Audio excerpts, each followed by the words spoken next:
Well, hello, I'm Dr. Larry Carnes, and welcome to Spotlight TV. We're excited to have you join us today, and we have a very special guest with us who's going to share with us this exciting and powerful book that she's written, Silhouettes of Time. It's a creative writing, and you're going to be thrilled.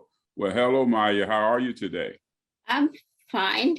Same to you. How are you?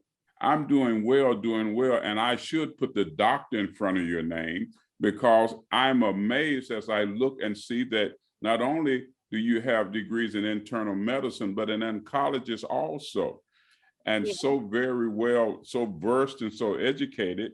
And then I see that you got into writing these books with creative writing. Introduce yourself to our audience and then introduce us to this awesome book that you've written.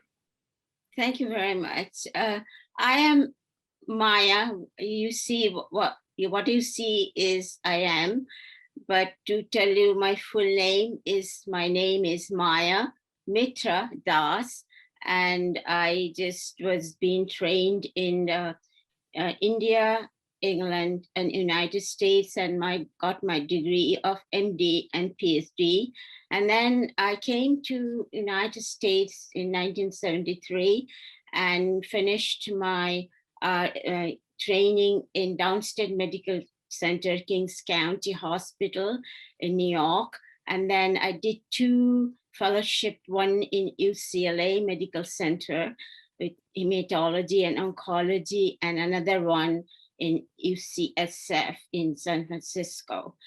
And my field of work is not only hematology and oncology, and I'm very proud of I served the sickle cell children. I took care of them, and I have written numerous scientific paper on them.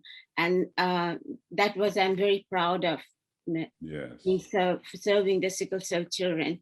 And then we got something which is been in Oakland Children's Hospital, which is Oakland Children's Hospital is it's UCSF, Benny Hoff Medical Center at Oakland.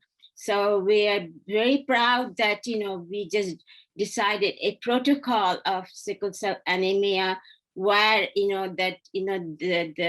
the pneumonia-like symptoms was every year the sickle cell children have, but we found out it is actually not only the pneumonia infection, but there is something else.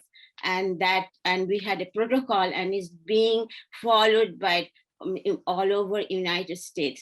So I could help that project, and I'm very proud of it. That's awesome, and you should be proud. Share with our audience, tell to them about this fascinating book that you've written and the journey that you have in there. Oh, actually, this Silhouettes of Time is my history of my family. The history which the ordinary people like my family suffered and continued to suffer when the rulers, forced them to go under their suffering.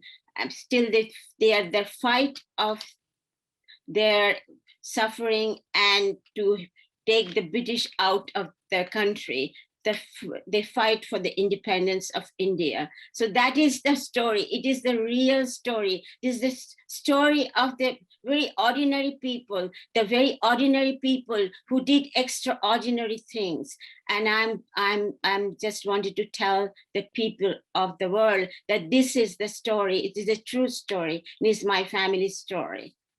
I noticed in there when I was reading about hands being bound and feet being tied and things of that nature. And sometimes we read books like this and we don't really connect the actual experiences that people live with that. So talk to us a little bit more about this. It's a fascinating book.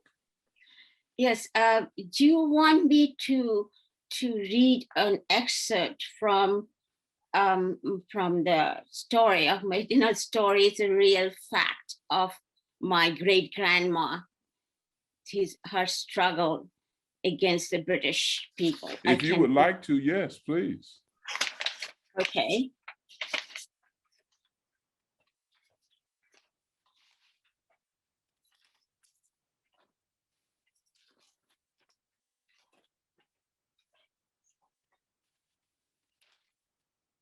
British India,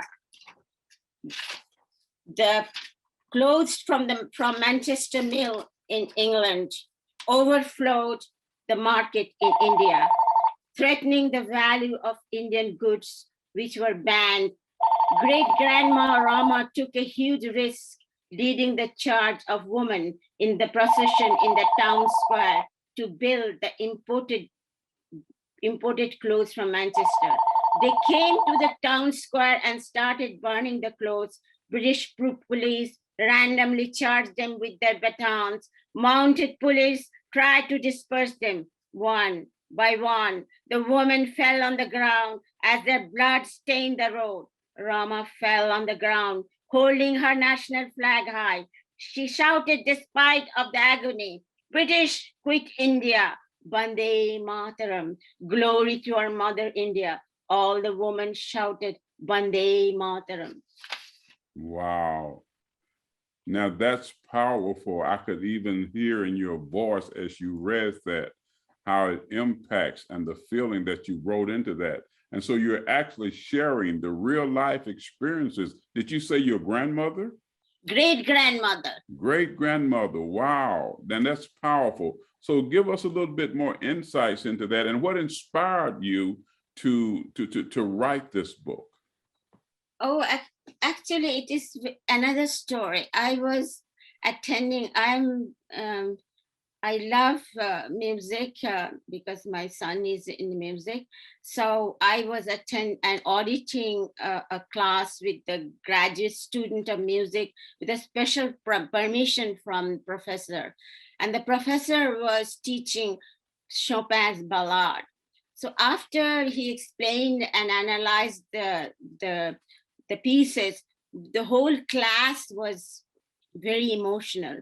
So the professor said, "Now go and write a story. If you have a story, write it or make up a story."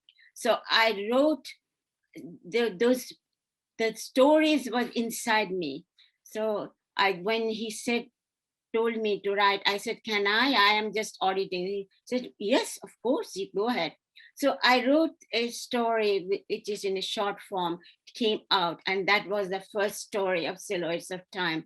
He was so excited. He was looking the music sentences in my description and everything. And then he said he was very inspired and asked all the people to come and, ask me to read it again, the story. So that's why the first story started. You were auditing and you end up from auditing to becoming a writer. That is so powerful, powerful, powerful. It's a fascinating journey. What are some other key points? We have about 3 minutes left. What are some other key points in the book that you would like for those who are going to read the book to really focus in on? My intention is that I am telling the history of India and telling the history of India as a story. I'm telling the story. Through the story, I'm telling the history. And I want them to take this as an inspiration that in spite of the suffering, and they didn't have anything, they were fighting against the whole British Empire. They were ordinary people. How through the suffering, they reach with the determination and courage, with the goal, they reached what they wanted to. So that's the point and the inspiration I want to take from this story to the readers. That is so powerful. In spite of the challenges, in spite of the struggles and the opposition, that you can persevere and be victorious. That's a powerful and encouraging message that you're sharing with the audience. That is so, so powerful. What would you say would be one or two keys to being able to persevere and endure those challenges? Well, you have to have your determination, and you have to have some aspiration, which is kind of spiritual, actually, to, get there, that, this is my goal and this is what I see. Without this, I cannot live my life. If I don't do this, that I cannot live. What I am going to explain to me at the end of my life, that I didn't do it, which I had before. Wow. Purpose and destiny. That is so powerful, so awesome. You have to be determined. You have to have a dream. You have to have a vision. Then you have to persevere and push through to fulfill that. So with the little time that we have left, take about a minute and a half to share your contact information with the people, how they can get access to your book. Do you do speaking engagements? Are there any demands for you to come and share the book? Take about a minute and a half and share that with our audience. I have a website, which is www.authormayamitra.com, and there are books available in my website and also in Amazon. And then the Looking Glass bookstore, they are trying to help me also do the book. So that one thing. And then they can get, personally, they can call me and ask me about the book myself also. That is also, but through my website, they can get all this information. That is so powerful. So through the website, and then of course it's on Amazon. I saw it on Amazon where it's posted and listed there, to where people can gain access to the book. I want to thank you so much, and you're just so encouraging in how you're sharing this story. It's a real life story of how you have to persevere through the challenging times, persevere through those things that may seem like you can't get over it, but with courage. I heard you talk about courage, that you can get over it. Tell our viewing audience, once again, take about 30 seconds and give us a point to lead with. The point is that just take your dream, and with your determination, you go ahead and just persevere and go ahead. And that dream should be true when you do that with your, aspiration and your perseverance, that will reach the goal.